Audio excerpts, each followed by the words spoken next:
Hey everybody, it's Nick. And it's Leah. Real quick thing before we get going. We are doing our very first listener survey. It's our first one. So please go to our website, wereraisedbywolves.com/survey and tell us about yourself. And we really appreciate you taking the time. So if you go and fill out the survey, you'll be entered to win one of 5 gift certificates to our online store. And we got some very cute stuff in our online store. And we have some very cute t-shirts coming. So please go to our website and fill out our survey. And thank you. Thank you so much. And now let's start the show. Hey everybody, it's Nick Leighton. And it's Leah Bonnema. And we had so many great questions from you all in the wilderness that we have a bonus episode. So here we go. Our first question is, quote, "This past weekend, my fiance and I took a weekend getaway to a very luxurious, very fancy 5-star hotel. In the bathroom, there was a menu for signature baths you could order for your room that included different oils, garnishes, and accompanying drinks. What is the etiquette for this? What do I wear when I answer the door? A robe? And where do I wait while they prepare the bath? What is the customary tip for this? I was curious, but ultimately not knowing what to expect, I was deterred from trying this experience." May I just say that something hit me so hard about this letter writer's message because I underlined it, that I was curious, but ultimately not knowing what to expect deterred me from trying this experience. I underlined and I wrote samesies because there's so many things in my life that I really am interested in trying, but I'm afraid I'm going to not know how to do it right. And then I get so anxious that I don't do it. So I thought that this was like and it's one of the things that I really hope from our show that I work through and along with our listeners, that like we can figure this out and we should try new experiences and just give it our best. That really highlighted for me one of the things that is one of my huge takeaways from this show. Yes, interesting you say this because that is exactly what I wrote down. Oh, really? Which was like, that point too, which is like, oh, I'm so sad for our letter writer that not knowing the etiquette actually prevented them from doing something they wanted to do.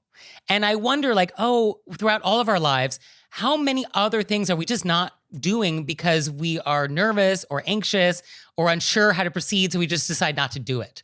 And it's like, oh, I don't want to live in that world.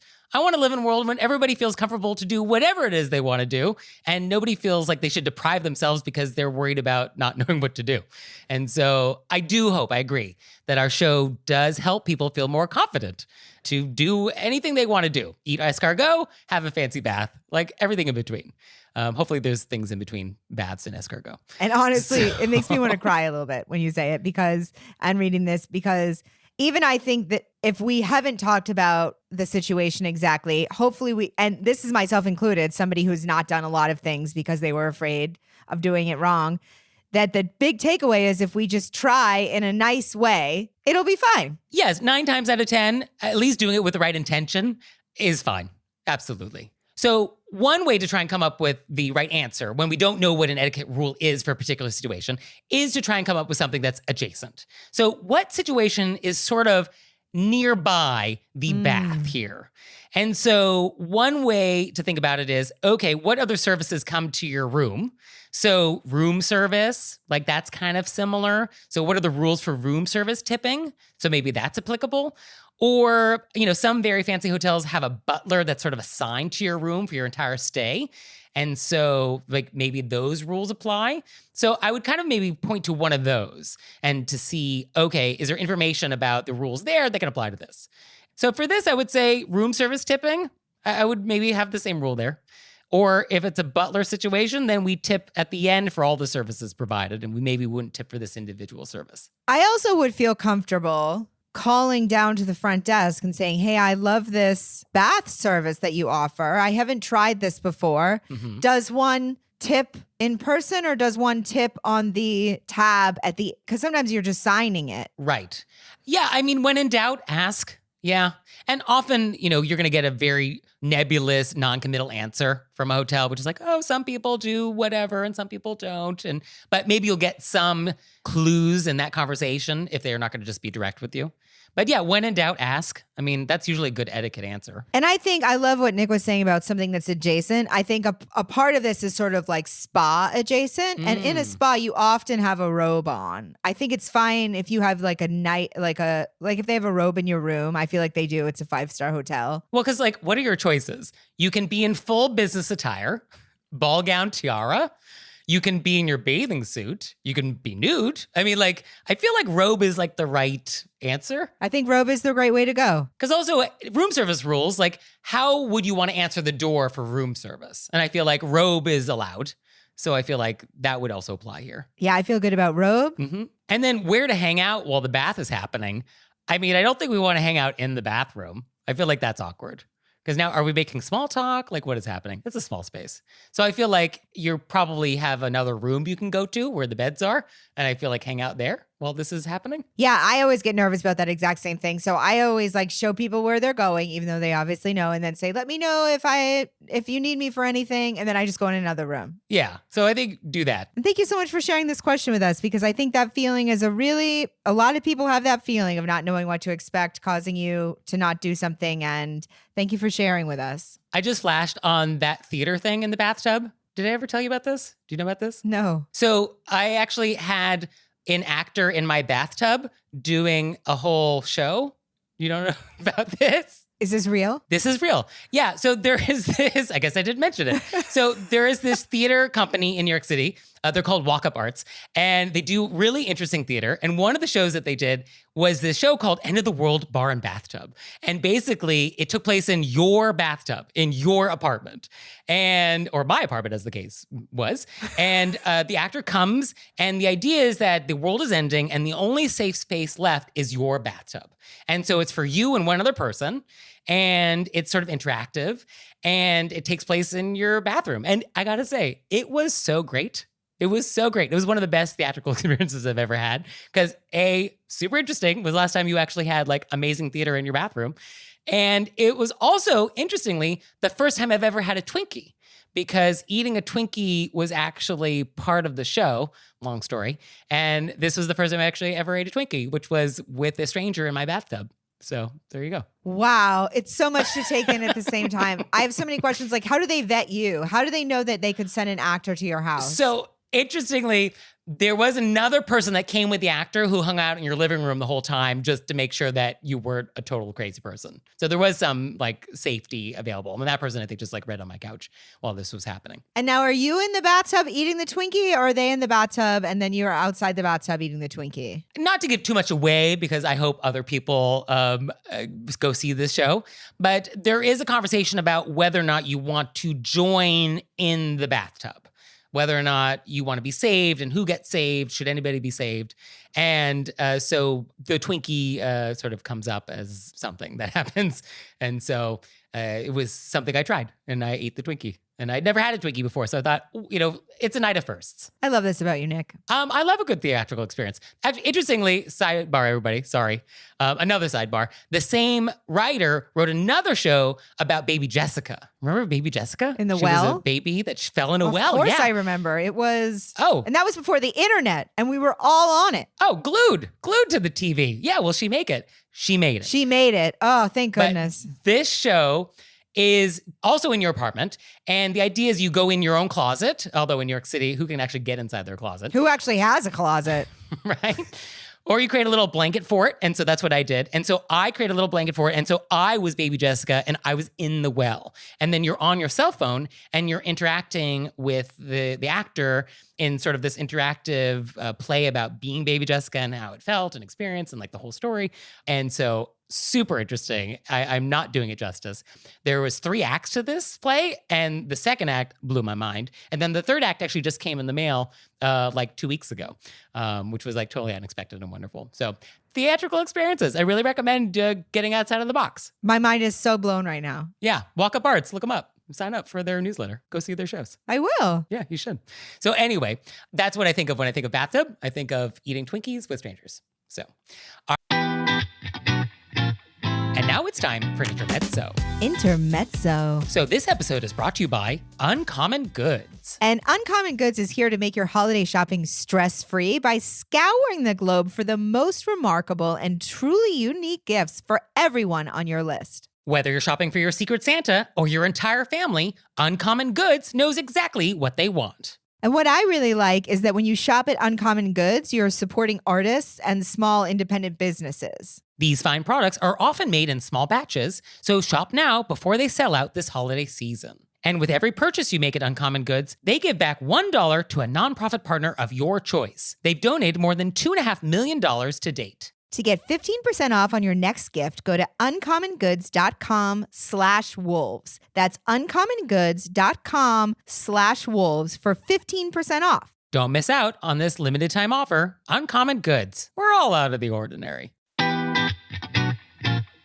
now it's time for an intermezzo. Intermezzo. So this episode is brought to you by Jenny Kane. So Leah, what is Jenny Kane? Jenny Kane Home creates California-inspired classics for any room or mood. Like their California-inspired scents, coveted by all and hand-poured in Los Angeles. You know I love California. And the candles are great. They sent us a pair. And I got the one that smells like cedar, and I actually got a bunch for all my friends for gifts because I think they're the perfect gift. They really elevate a whole room. It's a lovely scent, but it's not so overwhelming. I've got candles before you walk into a room, your eyes start watering. That is not this. This is the perfect amount of scent. They're beautiful. And I also really like their packaging, which I think is a nice for a gift for it to look lovely. So you can get 15% off your first order when you use code WOLVES at checkout. That's 15% off your first order at JENNIKAYNE.com, promo code WOLVES. Our next question is, quote, I'm a parent of a Gen Z teen. Recently, a great aunt and a great grandmother took the teen shopping on 2 separate occasions. They went to all the trendy stores and purchased all the latest fashions her heart desired. I asked my teen to please send handwritten thank you notes to both the great aunt and great grandmother. My teen said that she thanked them profusely in person and also sent thank you text messages. She said that sending another note would be doing too much. The Gen Z translation of that is, I'm afraid of coming off as contrived or insincere. So my question is a heartfelt in-person thanking and a follow-up thank you text enough? Would sending a card be overkill? I feel like question about thank you notes. Let's get Nick's sense on this. Well, I get the sense the daughter does not feel like a letter is required. Yeah, definitely. It does not. And the letter writer would like us to tell her daughter, you're wrong. I believe that is what we were being asked today. And I don't know if I'm prepared to do that necessarily, but I think I am prepared to walk through some thoughts about how we might come to an answer. How's that? Let's take that walk. I'm ready for that walk. So I think my first thought is that rarely do we live in a world in which there's too much gratitude, where it's like, oh, too much. Oh, dial it back. Oh, that was too much gratitude. It feels like it's excessive. Rare is the occasion where that is the case. So I think the idea like, oh, we are just going to be thinking too much, I don't think we're in that danger. Let's not worry about that. And then I think it's up to the daughter to decide whether or not her expressions of gratitude are sufficient for the grandmother and the aunt, and whether or not the grandmother and aunt would agree. I think that's the question. Yes, you could have feelings about it, but the person you're thanking, how do they feel about it? Because we want them to receive the gratitude in a way that is received in the way you intend. And so is it being received in the way you intend? Are they actually getting the message of gratitude to the extent that you want them to get? And so I think that's a question. Because I think there's a generational question that comes up, which is like, oh, we have different generations here and we have different attitudes about this. And so I think one question is, if we are sending a note to a different generation, what is that generation's expectation? And maybe we should actually calibrate what we do based on their expectations, not our own. So I guess the question is, is the great grandmother and the great aunt, like, what do they think about this? And then I guess the question is doing the bare minimum that etiquette requires, is that the bar we want to set for ourselves? Like just doing what is the least effort required by etiquette?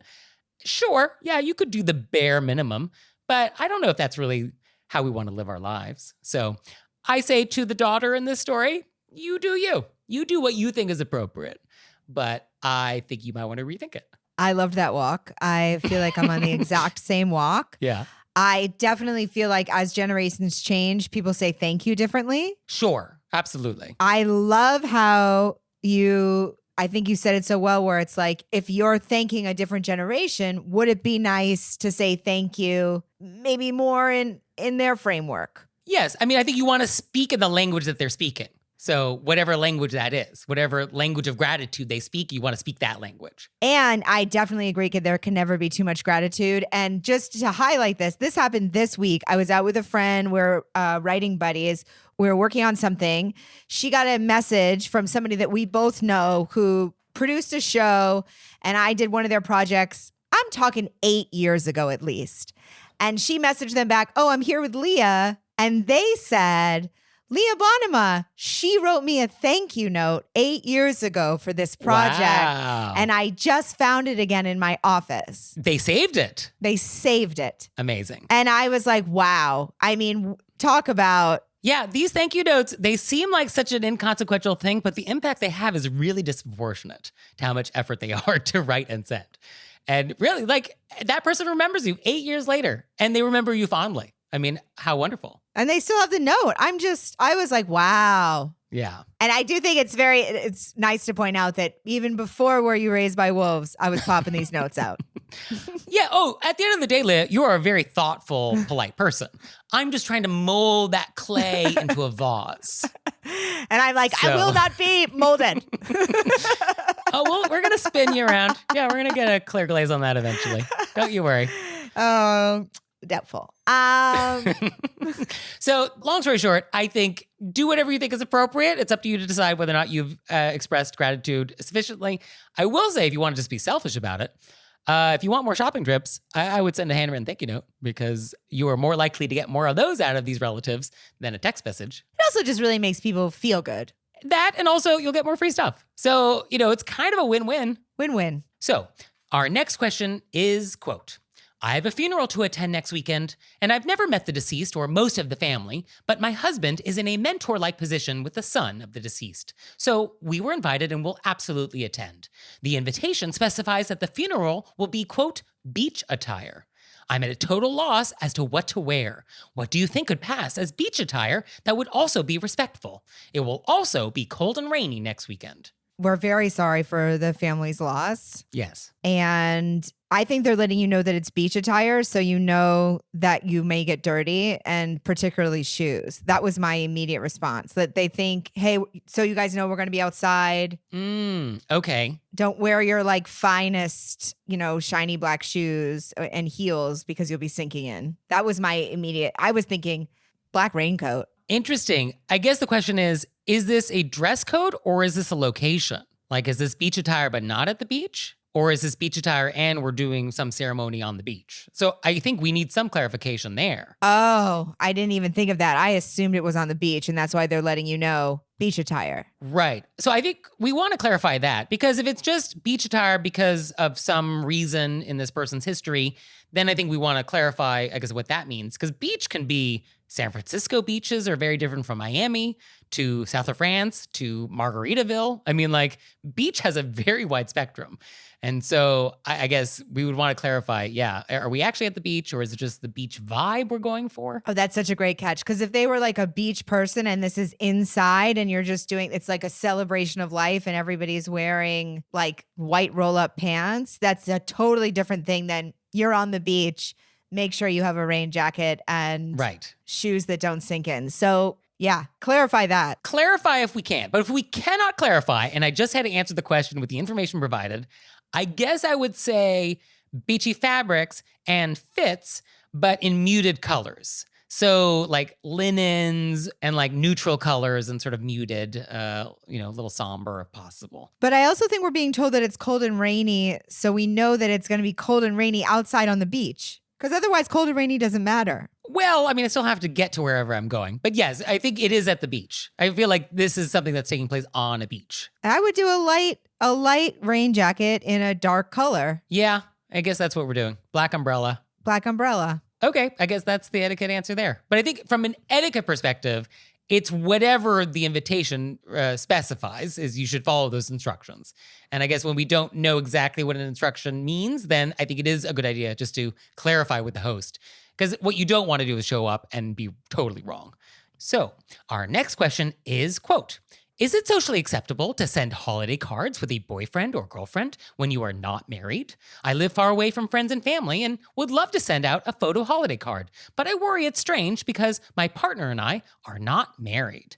Thoughts? Coming into holiday card season. 'Tis the season. You know, I love it. I think absolutely. I mean, yeah, there's no requirement that you have to be legally married to send holiday cards. Like, have at it. People want to know what's going on in your life and who you're sharing your life with. And I think it's always nice to put the people you care about in your photos. Yeah. I mean, I guess why wouldn't you? Is there a reason why you wouldn't do it? I mean, I guess if it was a big secret, I guess this is one way to announce it.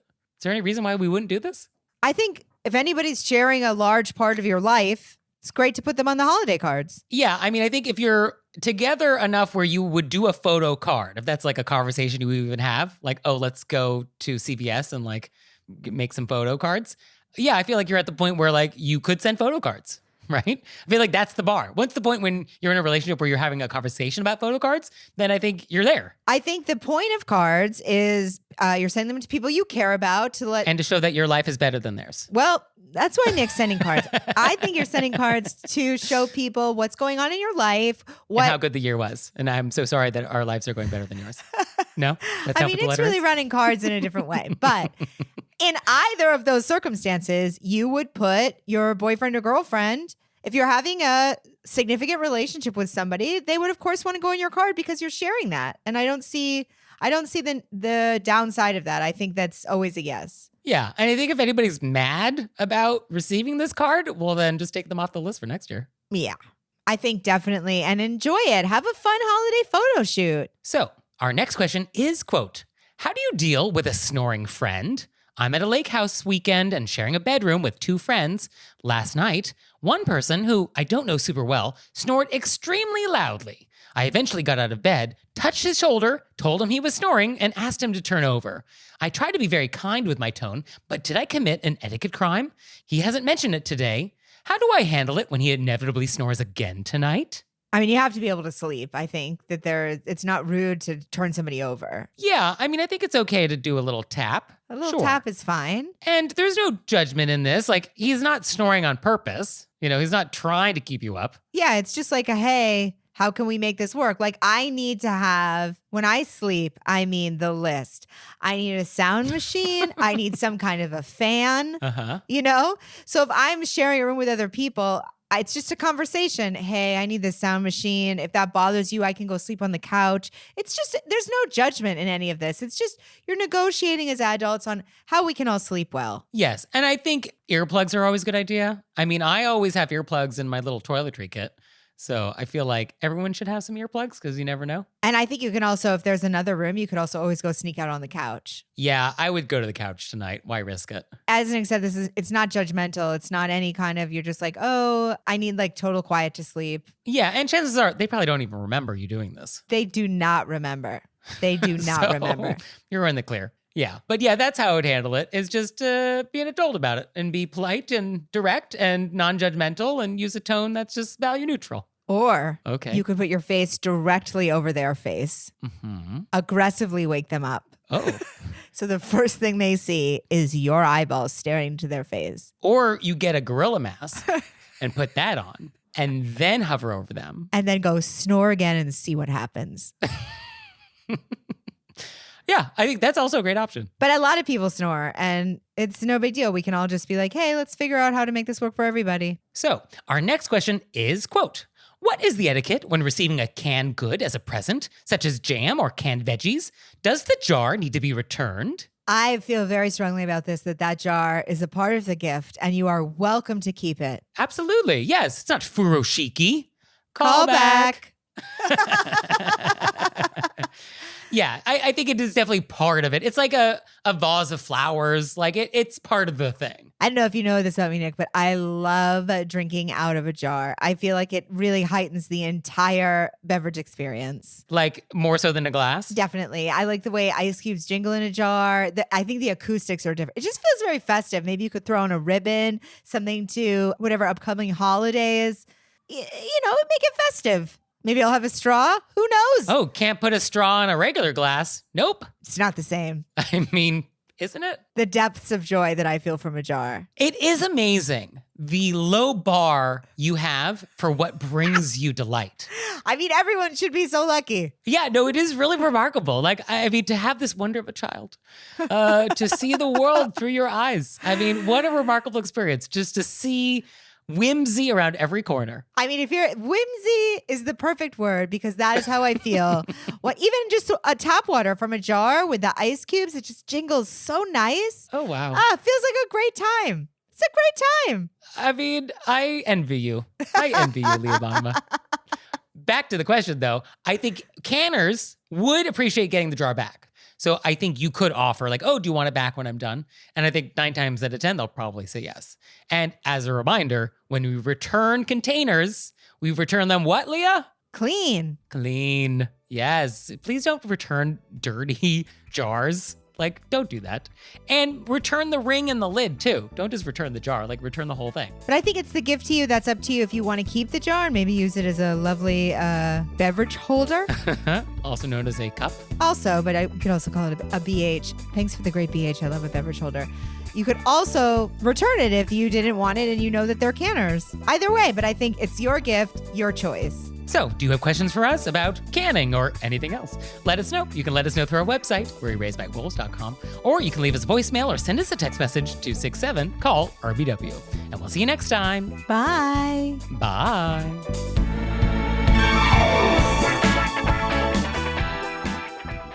Oh, Leah, one more thing. What? Have you signed up for Patreon yet? I have. Me too. You out there, have you signed up for Patreon yet? No? Well, go to our website, wereraisedbywolves.com, click on monthly membership, check it out, because we would really appreciate it if you'd support our show. We love your support. We would. So please do that, and we'll see you next time. Bye. Bye.